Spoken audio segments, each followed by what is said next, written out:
KPCC ಕಾರ್ಮಿಕ ವಿಭಾಗದ ಕಾರ್ಯದರ್ಶಿ ಮೇಲೆ ಪಿಎಸ್ಐ ಹಲ್ಲೆ ಪ್ರಕರಣ. ಪಿಎಸ್ಐ ಅಮಾನತು. ಇಂದು ಕೊಪ್ಪಳ ಜಿಲ್ಲೆಯಲ್ಲಿ ಘನತೆಗಟ್ಟಿದ ಘಟನೆ. ಕೆಪಿಸಿಸಿ ಕಾರ್ಮಿಕ ವಿಭಾಗದ ಕಾರ್ಯದರ್ಶಿ ಗಾಳಪ್ಪ ಅವರ ಮೇಲೆ ಕೂಕನೂರು ಪೊಲೀಸ್ ಠಾಣೆಯ ಪಿಎಸ್ಐ ಗುರುರಾಜ್ ಹಲ್ಲೆ ನಡೆಸಿದ್ದಾರೆ ಎಂಬ ಆರೋಪ ಕೇಳಿಬಂದಿದೆ.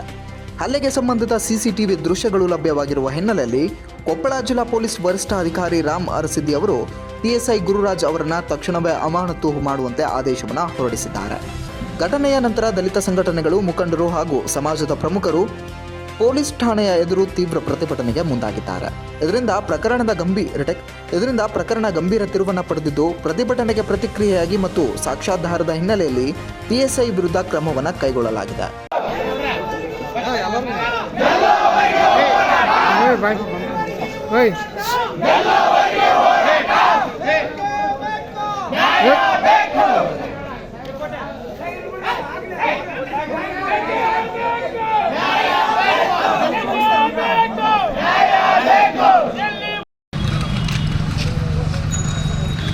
ನಮಸ್ಕಾರ.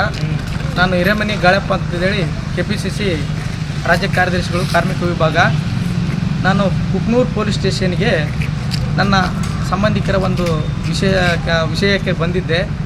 ಅಲ್ಲಿ ಬಂದ ಸಂದರ್ಭದಲ್ಲಿ ನನ್ನ ಸಂಬಂಧಿಕರಿಗೆ ನ್ಯಾಯ ಕೊಡಿಸಿ ಅಂತೇಳಿ PSS ಅವರಿಗೆ ಹೇಳಿದಾಗ ಅವರು ನೇರವಾಗಿ ನನ್ನ ಕುತ್ತಿಗೆ ಪಟ್ಟಿ ಹಿಡಿದು, ನೀವೆಲ್ಲ 500 ರೂಪಾಯಿಗೋಸ್ಕರ ಚಿಲ್ಲರೆ ಕೆಲಸ ಮಾಡುವ ನಿಮ್ಮ ಬಗ್ಗೆ ನನಗೆ ಗೊತ್ತದ, ರಾಜ್ಯಾದ್ಯಂತ ನೀವು ಏನು ಮಾಡ್ತೀರ ಅಂತ ಹಲ್ಕ ಕೆಲಸ ಮಾಡ್ತೀರ ನನಗೆ ಗೊತ್ತದ, ನನಗೆ ನಿಮ್ಮಿಂದ ನಾವೇನು ಪಾಠ ಮಾಡೋಕ್ಕಾಗಿಲ್ಲ ಅಂಥೇಳಿ ನನಗೆ ಜಾತಿ ನಿಂದನೆ ಮಾಡಿ, ನನಗೆ ಅಲ್ಲಿ ಕ್ಯಾಮ್ರಾ ಕೂಡ ಇದೆ ನೋಡ್ಬೋದು ನೀವು, ನನಗೆ ಸಿಕ್ಕಾಪಟ್ಟೆ ಬಡೋದು, ಬಟ್ಟೆಗೆ ಹೋಗಿರ್ತಾರೋ ಆ ಥರನೂ ಕೂಡ ನನಗೆ ಹಿಂಸೆ ಕೊಟ್ಟರು. ಈ ಥರ ಎದಿಮೆ ಹಿಡ್ಕೊಂಡು ಸಿಕ್ಕಾಪಟ್ಟೆ ಹೊಡೆದ್ರು. ಮತ್ತು ನನಗೆ ತಲೆಗೆ ಸಿಕ್ಕಾಪಟ್ಟೆ ಬಡ್ದಿದ್ದಾರೆ.